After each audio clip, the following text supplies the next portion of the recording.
welcome back to Shop Don't Stop. Today, a little different video. Instead of just working on the cars, we are going to be tackling my garage, my personal garage that I do a lot of wrenching in. We're gonna dive into what a first-time garage owner or user should be doing and what you should really be focusing on today.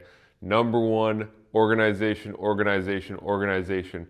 So we're going to be turning this wall into a wall that actually has good organization, shelving on it, things that are organized so I know exactly where they're at. And look at this over here. These shelves came with the house. We're going to get these rickety, lopsided shelves out of here, and we're going to build some actual stationary shelving that fits the material that goes on it and actually is usable and efficient for this space so we can keep doing what we like to do. And shop does not stop. I started by clearing the space so I could get a feel for what I could build. One non-negotiable for me was making sure the snowblower and lawnmower were inside to protect them from the elements and theft. I bought these yellow top totes at Costco on sale, and I wanted to utilize them for the slide in and slide out shelving system that a lot of people have used and created. I started by creating the base of the shelving unit. I used 2x4 log cabin style construction so that I would have a good anchoring point for the upright. I added 1.5 inches to the height of the box for the ladder rung spacing so that I'd have plenty of room for sliding them in and out. There's a 1/4 inch to 1/2 inch tolerance on either side of the box so it wouldn't be too tight sliding in and out. Is this going to work? Yeah, pretty good catchment. More so on one side than the other, but let's see about down low. Oh, let's go. Pretty good catch on both sides there. I'm happy with that. And the fitment overall, let's see, works for me. I continued constructing the other upright, and I made sure to use appropriate bracing, including this diagonal brace so there wouldn't be any racking of the shelf. I am going to be mounting casters on these outcroppings because I want to be able to move this around, clean underneath it, reposition it as needed. So just going to mark, drill, and then lag bolt these casters to the bottom and get it back in place. I intentionally left the base of the shelving unit wider than the rest to allow for a broader base of support. I did mount 2 swivel and 2 fixed casters for maneuverability. These boxes will be filled with hobby-specific larger items to clear bench top and shelving space. Box rack in the corner over here is done. Now, we need to turn our head to this corner of the garage where we have leaning metal shelves that are rusted at the bottom and bent. We need to replace these with some sturdy 2x4 base shelves. Let's get these shelves out of here and get going on the new build. One man's trash is another man's treasure. I put these shelves out by the road, and before morning, they were gone. As you can probably appreciate, the cement right here is not level, it slopes out towards the alley, but we need to build right along here and we need to build the shelves level. So we're gonna build it in place. Right now along the workbench, I have 20 foot of workbench usable space. I've got storage underneath it. What I want is shorter shelves that can store more things.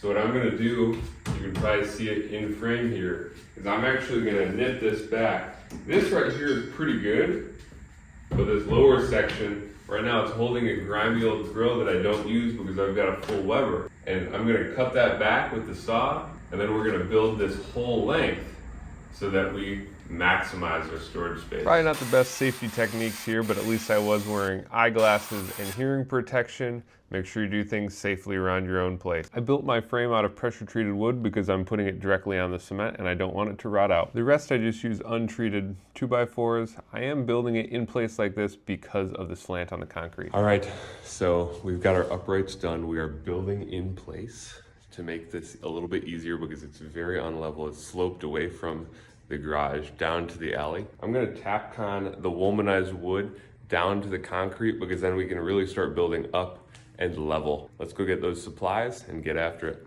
So here's our Tapcon bits that we're gonna be using. 3/16 in diameter and then 2 3/4 because we're going through 1.5 inches of plywood and then down into the concrete. We'll pre-tap and then screw these in. My new Milwaukee M12 drill worked really well with the hammer drill function. I've mounted temporarily this board across where I want my first shelf to be and made sure it's dead nuts level to start with. And then we're gonna mount this side, or we're gonna cut the sides, then mount on this side, and then run the first run across, and then set the level on the board, and then set our mounting point here. Because we're roughly 3 1/4 inches down on the left side. So we gotta level this first shelf, and then we can build up level from there. Let's see if it's level here.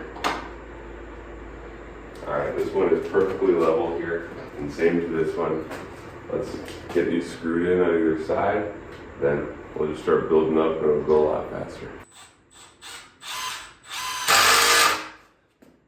What I've done to try and save on screws and just keep a fortified design is what I did is I notched out.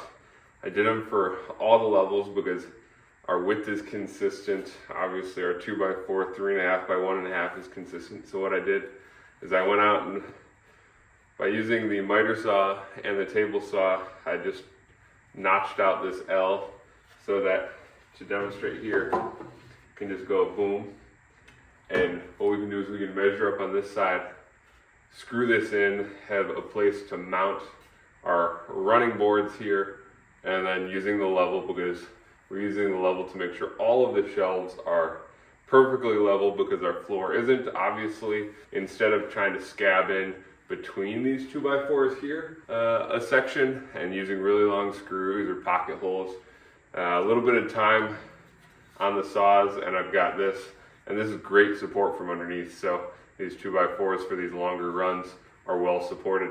Now let's do a time lapse and put this whole thing together. Because we spent the extra time mounting that first shelf level, now we can just go step by step up, measuring each one out, clamping and then mounting in place, very smooth. Here's a normal speed version of how I clamped the scabbing that I created, checking level and mounting them up. Here I am ripping down 1/2 inch plywood for the actual shelves in the frame. I countersunk the holes and then used small wood screws to actually mount it to the 2x4 frame. Following that, it was just rinse and repeat, doing the same thing for each level. One thing to note is to account for that 1/2 inch plywood in your measurements for what you want to store on the shelves. You can't do this always when you're building shelves and adding storage, but this side of the shelf abuts against the workbench. So all of this, you can see, you potentially could see and grab stuff out of here. Or this is Shrikar's idea. Use the last cut, because this is 7 shelves and I had 4x8 sheets ripped down to 24.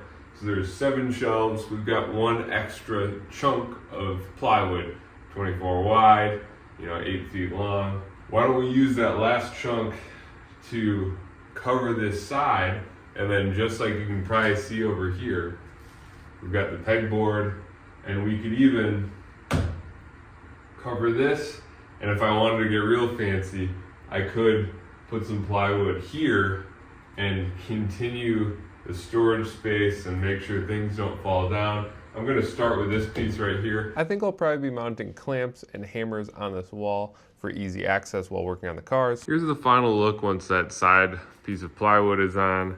These shelves start at 15.5 as the distance between them. And then I split the difference towards the top because I didn't need all of them to be the same exact height, because I can fit smaller items, tools, etc. a little bit higher up, a little bit farther out of reach. But a standard 5-gallon bucket can fit on the bottom shelves. These first 3 are 15.5. Any large jug of 5-quart oil can fit, coolant, etc. This is gonna be great, guys. This is such an improvement. I will cut to the old leaning bent metal ones that were in this corner.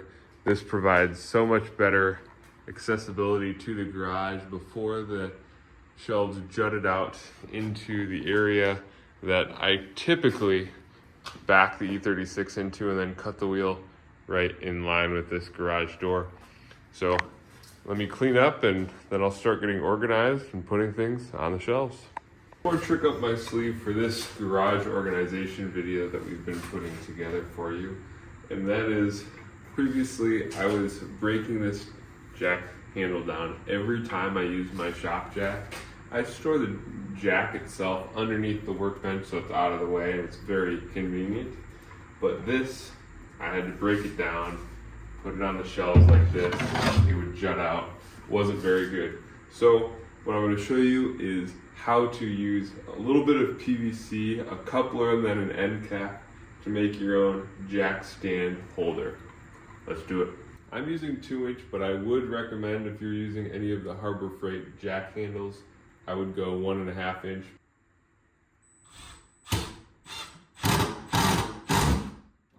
Let's see how it sits.